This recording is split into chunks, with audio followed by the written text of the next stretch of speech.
이제 종목 상담으로 이어가 보도록 하겠습니다. 먼저 첫 번째 시청자님 만나볼게요. 안녕하세요. 네, 안녕하세요. 네, 안녕하세요. 어떤 종목이 네. 고민이실까요? 예, 삼성 SDI. 네, 매수가랑 비중은요? 20만 4천 원에 네. 한 40% 조금 넘어요. 네, 이 종목 언제 매수하셨을까요? 7월 말 8월 초 그때 매수했어요. 7월 말 8월 초에요. 예. 네, 저희 또 오늘 우선 상담 종목인데 어떤 전략 세워봐야 될지 두 분의 의견 들어보도록 하겠습니다. 네, 두 분 다 긍정적인 홀딩 의견 주셨어요. 어떤 분께 상담 받아볼까요? 예, 유창희 본부장님. 네, 유창희 본부장님 말씀해 주시죠. 안녕하세요. 네, 안녕하세요. 네. 근데 왜 8월 달에 좀 정리를 좀 안 하셨어요? 비중이 너무 많으신데 3월 달에요? 8월 달에 8월 달에 8월 달 한 그때 사자마자 한 이틀 올랐거든요. 네. 그때 이거 하시는 분들이 30만 원 가니 40만 원 가니 목표가를 그래서 언제 오르는가 보다 이런 생각했는데 거리로 떨어지가 지금 헤매고 있거든요. 그렇군요. 네. 일단은 이제 제가 보유라고 말씀드린 거는 지금은 조금 기다려봐도 될 것 같아서 보유라고 말씀드린 거고요. 네. 사실은 삼성 SDI가 30만 원 못 가진 않겠지만 30만 원 가려면 상당한 시간이 필요하다 생각하고 있어요. 이 큰 회사가 50% 주가가 올라야 된다는 얘기인데 50% 주가가 오르려면 배터리 시장 자체 판이 바뀌어야 된다 생각하고 있어요. 근데 아직은 배터리 시장의 판은 안 바뀌었다 판단을 좀 하고 있어요. 그래서 예. 좀 배터리 관련된 기업을 좀 가지고 계신다 그러면 좀 목표가는 좀 짧게 놓고 대응하는 게 맞다 생각하고 있고요. 또 비중이 좀 많으세요. 비중이 지금 40%시기 때문에 이게 한 번에 들어가신 것 같은데 일단은 아니 한목이 안 들어가고 처음에는 조금 더 높은 가격에서 사가지고 그러셨군요. 한 번 더 사서 4천 원을 낮췄어요. 네. 그래서 제가 보기에는 이제 이번에 이제 그 대전에 화재 사건도 좀 발생을 했고 그럼 다시 한번 또 전고체 배터리에 대한 관심도가 좀 나올 수 있다 판단하고 있고요. 또 로봇 시장이 커지게 되면 전고체 배터리가 같이 갈 수밖에 없어요. 그래서 그런 것들 감안하면 전고체 시장에 대한 어떤 관심도는 더 높아질 수 있습니다. 토요타 같은 경우가 27년부터 전고체 배터리를 적용한 차량을 내놓겠다고 했던 것도 긍정적이고요. 그래서 삼성 SDI는 이제 ESS라든지 이런 것들 감안하면 제가 보기에는 11월 달 중에 다시 한번 그 8월 달 고점 때 한 22만 원, 23만 원은 갈 수 있다라고 보고 있어요. 근데 그 이상으로 갈지 여부는 좀 더 봐야 된다는 생각을 좀 하고 있습니다. 그래서 저는 좀 올라온다라면 비중을 조금씩 줄여 나가는 게 맞다 생각하고 있고 저는 10월 달에 시장은 그렇게 나쁘지 않을 것 같다 판단하고 있는데 그래도 시장이라는 건 알 수가 없는 거고 종목도 알 수가 없는 거기 때문에 19만 7천 원이 마감 가격 기준으로 해서 좀 이탈을 한다. 그러면 좀 비중을 한 절반 정도 줄이시고 그 다음에 추가 조정이 나왔을 때 다시 재매수를 해서 평균 단가를 낮추는 전략이 맞지 않을까 판단하고 있습니다. 예. 네, 일단은 조금씩 비중을 축소해보자라는 말씀 주셨습니다. 목표가 23만 원까지 제시해 주셨고요. 시청자님 고민되시겠지만 꼭 좋은 결과 얻으시기 바랄게요. 네, 지금도 화면에 보이는 것처럼 이 미래에셋증권 유니쌤 보유하고 계신 분들은 저희가 우선 상담 도와드리고 있으니까요. 0220-4989번 또는 문자샵 2034로 연락 부탁드릴게요. 이제 다음 시청자님 만나보겠습니다. 안녕하세요. 네, 안녕하세요. 네, 안녕하세요. 어떤 종목이 고민이실까요? 삼성전자고요. 네. 한 6만 9천 원에 한 10% 정도 되거든요. 69,000원에 10%요. 네. 네, 수익 축하드립니다. 어떤 게 고민이실까요? 이 삼성전자를 제가 옛날부터 사가지고 네. 맨날 얼마? 9만 얼마까지. 근데 지금 이거는 또 추가해서 이 가격이고요. 네네. 예전에는 8만 원에 사서 9만 원 정도 돼서까지도 네. 못 팔았어요. 못 팔은 게 아니라 네. 저기 상승해서 자꾸 더 높게 네. 목표가를 잡아줘서 미끄러지고. 그러셨어요? 네. 그래서 또 추가해서 8만 원에서 8만 앞에 그 정고점 88,000원까지 갔잖아요. 네. 그때도 9만 원 이렇게 간다 해서 또 그래서 미끄러졌어요. 그래가지고 또 네. 추가해서 지금 69,000원이거든요. 네. 근데 지금 이거 저 팔아야 될지 네. 그렇게 매도 몰라가지고. 타이밍을 또 놓치셔서 고민이 크실 것 같아요. 목표가를 좀 네. 얼마로 잡아야 될지 두 분의 의견 들어보겠습니다. 네.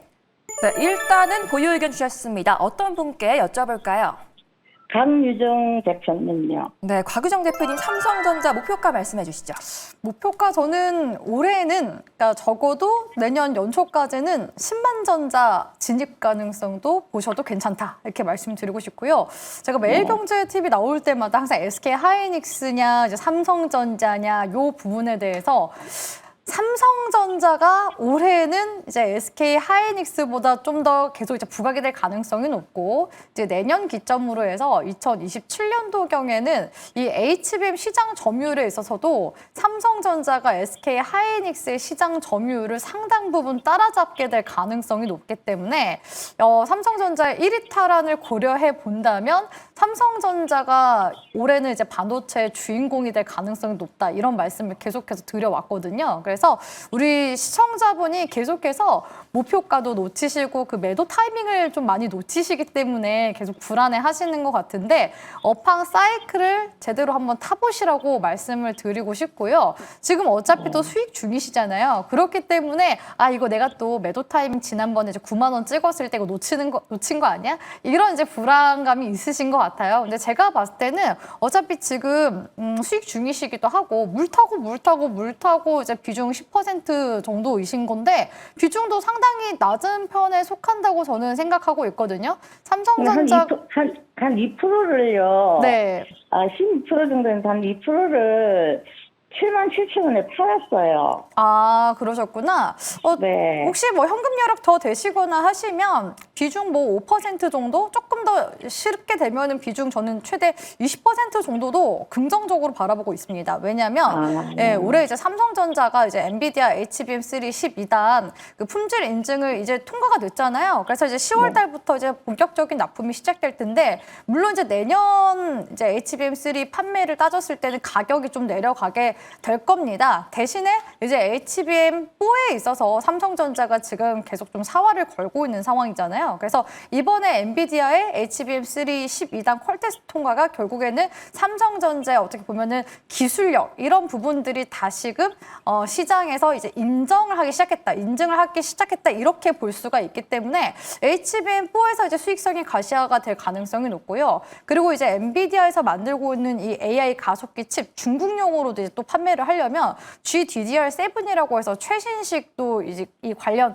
D램을 또 장착하게 될 가능성이 높아요. 근데 이 GDDR7 같은 경우에도 삼성전자 쪽에서 만들고 있거든요. 그러니까 지금 삼성전자가 지난해와 진짜 완전히 확연하게 다른 게 파운드리 쪽에서도 지금 대규모 계약 소식 있죠. 지금 범용 반도체, 레거시 반도체 쪽에서도 업황 반등 일어나고 있죠. HBM도 지금 HBM3 다음 달부터 이제 납품 시작되고 HBM4도 지금 양산 초읽기에 들어간 상황이죠. GDDR7까지 지금 엔비디아의 이제 납품. 그런 이슈들을 봤을 때 저는 삼성전자 10만 전자 돌파 가능성은 굉장히 좀 무난하다고 보고 있거든요. 그래서 적어도 4분기 실적 발표가 나오는 1월 중순까지는 관련 흐름들을 더 보시면서 강력 보유 의견 드리도록 하겠습니다. 네. 그럼 걱정 안 하고 추석 쉬어도 되겠네요. 네, 비중 조금 더 실어보시고요. 계속해서 네네. 추세 타보시길 바라겠습니다. 네, 감사합니다. 네. 네, 다양한 호재가 이어지면서 올해는 삼성전자가 주인공이 될 수 있다라는 말씀 주셨고요. 1월까지는 또 홀딩 의견 주셨습니다. 참고하셔서 꼭 원하시는 수익 얻으시기 바랄게요. 네, 또 우선 상담 진행해드리고 있으니까요. 미래에셋 증권 들고 계신 분들은 전화나 문자 부탁드릴게요. 이제 다음 시청자님 만나보겠습니다. 안녕하세요. 여보세요? 안녕하세요. 네, 안녕하세요. 어떤 네. 종목이 고민이실까요? 유니셈이요. 네, 매수가랑 비중은요? 17,000원에 15%예요. 네, 이 종목 최근에 매수하셨을까요? 아니요, 이거는 한 1년 넘었어요. 1년 전에 사셨어요. 1년도 넘었죠, 작년 여름. 좀 넘으셨어요. 예. 네, 그래도 이 종목 오늘 좀 올라줬는데 앞으로 전망이 어떻게 될지 두 분의 의견 들어보겠습니다. 네. 네, 두 분 다 보유해보자라는 의견 주셨습니다. 어떤 분께 상담 받아볼까요? 유창희 본부장님이십니까? 네, 유창희 본부장님 어떻게 보실까요? 네, 1,700원이시면은 1년 넘게 갖고 계셨다고 하는데, 예. 제가 보기에는 약간 등락은 있겠지만, 작년 고점 12,000원 이상으로 갈 수 있다라고 보고 있어요. 왜 그러냐면, 첫 번째가 이제 오늘 뭐 SK하고 LG하고, 냉각 솔루션 쪽으로 해가지고 진출한다라는 소식이 나오면서 약간 이제 관련된 기업들이 상승을 좀 보여줬었죠. 유니셈은 이제 어떤 게 좀 있냐면은 이 회사가 도쿄 일렉트론 쪽으로 해가지고 극저온 칠러를 공급합니다. 칠러라는 거는 쉽게 설명드리면 대형 건물에 에어컨 시스템이 우리가 이제 가정용 에어컨하고 다르게 이 칠러라는 걸 통해 가지고 냉각 솔루션을 해주는 거거든요. 근데 이 부분 관련해 가지고 유니셈이 상당히 높은 기술력을 가지고 있어요. 그래서 액침 냉각을 가든 아니면 어쨌든 데이터 센터가 발열이 심하기 때문에 이 냉각 수요가 솔루션 관련된 수요가 늘어나게 되면 유니셈은 상당히 수혜를 입을 수 있다고 판단하고 있고요. 거기다가 이제 최근에 삼성전자가 엔비디아의 이제 HBM4 이게 뭐 거의 통과된 걸로 우리가 확인하고 있지만 아직 뭐 삼성전자는 뚜렷하게 입장 발표하진 않았습니다.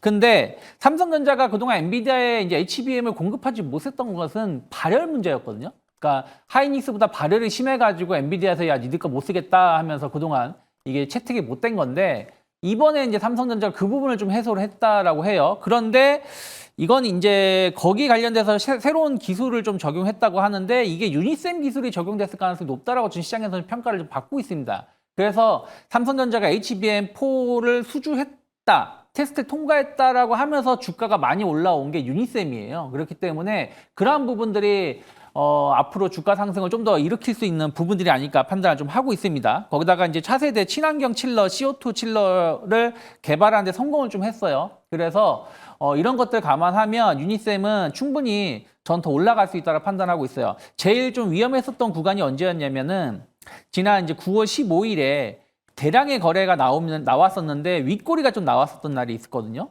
근데 네. 보통 이제 이렇게 나오면 이제 우리가 이걸 피레침이라 그래가지고 주가가 하락하는 경우가 많은데 지금은 하락한 게 아니라 그 주가 이상으로 올라왔다는 얘기죠. 그러면은 여기서는 이 매물을 다 소화시키고 좀 올라오는 거다라고 보고 있어요. 그래서 그런 것들 감안하면 저는 약간의 이제 상승과 하락은 반복하겠지만 충분히 작년에 7월달 고점이 12,000원 정도였고요. 그리고 지금 이제 냉각 솔루션 쪽으로 해서 계속 관심도가 좀 높아지고 있는 것들 감안한다라면 또 최근에 시장이 조정이 나와도 유니셈은 안 빠졌기 때문에 지금은 조금 더 보유하시면서 12,000원 정도 왔을 때 조금씩 비중을 좀 줄여 나가신 전략 이어가시면 좋지 않을까 판단하고 있습니다. 네, 그렇죠. 6,800원에 한 5%가 있거든요. 6,800원이요? 예. 네. 그럼 그것도 그때까지 같이 가볼까요? 네, 뭐 근데 지금 평균 가격이 지금 11,700원. 아니요, 계좌 두 개를 해놓고 있는데. 아, 그러세요? 그러면 예. 뭐 11,700원짜리는 놔두시고 뭐 6,700원을 갖고 있는 거 다 정리하지 마시고 한 절반 정도만 이익 실현하고 좀 가져가시면 좋지 않을까요? 사이에 네. 그 밑에 6,800원짜리는 네. 조금 이익 실현하고 1,700원짜리는 그냥 12,000원까지 가라 이 말씀이죠? 네. 그리고 6,800원짜리 다 팔지 마시고 한 절반 정도만 이익 실현하시면 예. 좋지 않을까 판단하고 있습니다. 네, 알겠습니다. 네, 감사합니다. 네, 감사합니다. 삼성전자 수혜까지 받고 있기 때문에 이 추가 상승 가능하다라는 말씀 주셨습니다. 목표가 12,000원 제시해 주셨고요.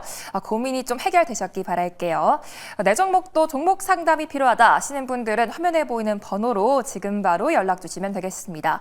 또 2부에서는 이 무조건 해드립니다 시간이 기다리고 있습니다. 이 종목 관련해서 자유롭게 질문 가능하니까요. 많은 관심 부탁드릴게요. 이제 다음 시청자님 만나보겠습니다. 안녕하세요. 예. 네, 안녕하세요. 어떤 종목이 예. 고민이실까요? 예, 하나금융지주 네, 매수가랑 비중은요? 88,900원. 네, 이 종목 최근에 매수하셨을까요? 이제 오늘 했어요. 88,900원에.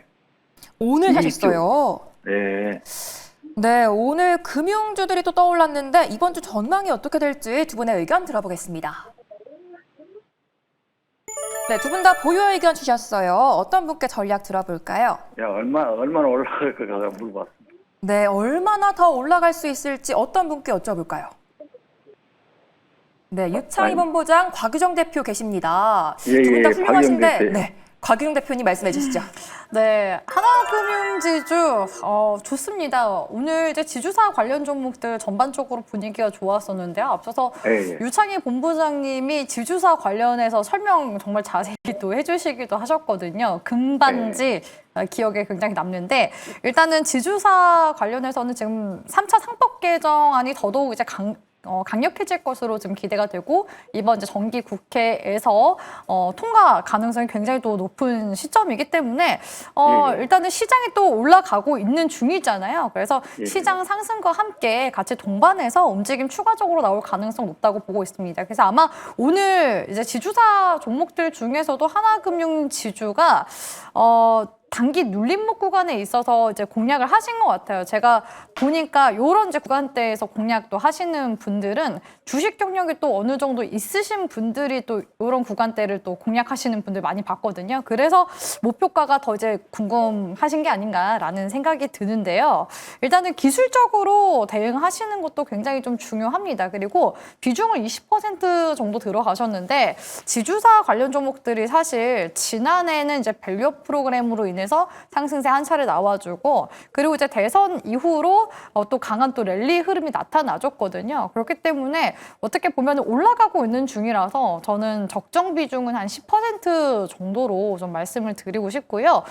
주가상으로 봤을 때 지금 다시 이제 반등 중에 있어서 이전에 전고점 구간대 있죠. 97,000원 구간 이제 돌파하면은 강세 움직임 신고가로 계속해서 좀 더 치고 나갈 가능성이 높습니다. 그렇기 때문에 오히려 하방에 대한 부분을 좀 대응을 해나가시면 좋을 것 같거든요. 그래서 매수가 오늘 이제 매수하셨는데 추세상으로 이제 보실 때 주봉 흐름 보면서 대응하셨으면 좋겠어요. 그래서 주봉 흐름 보면은 20주선 구간대 있죠. 파란색 라인이거든요. 이 파란색 라인이 20주선이라서 혹시 차트 보실 줄 알면은 20주선을 설정하시고 보셔도 괜찮습니다. 그래서 이전에도 보시면 20주선 구간대 터치한 구간대에서 지지 반등 나오는 모습들 보실 수가 있죠. 그래서 이 구간대를 하단으로 이탈해버리면 데드 크로스가 나타날 수가 있기 때문에 이 구간대만 이렇게 지지만 잘 받아주면 계속해서 상단으로 주가가 올려줄 가능성이 높다는 거거든요. 그래서 일단 지금 시점에서 기준으로 봤을 때는 하단 구간이 84,000원 구간대니까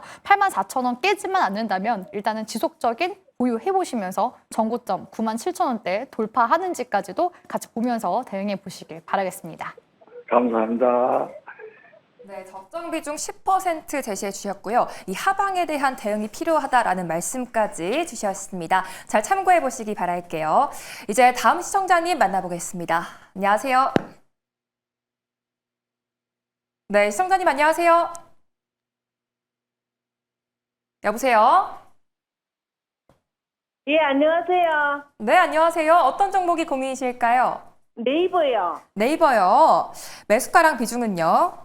29만 5천 원에 60%요. 네, 네이버 언제 매수하셨을까요? 오래됐어요. 오래되셨어요. 예. 최근 또 강하게 올라주고 있는데 네이버 30만 원 이상으로도 좀 올라줄 수 있을지 두 분의 의견 들어보겠습니다.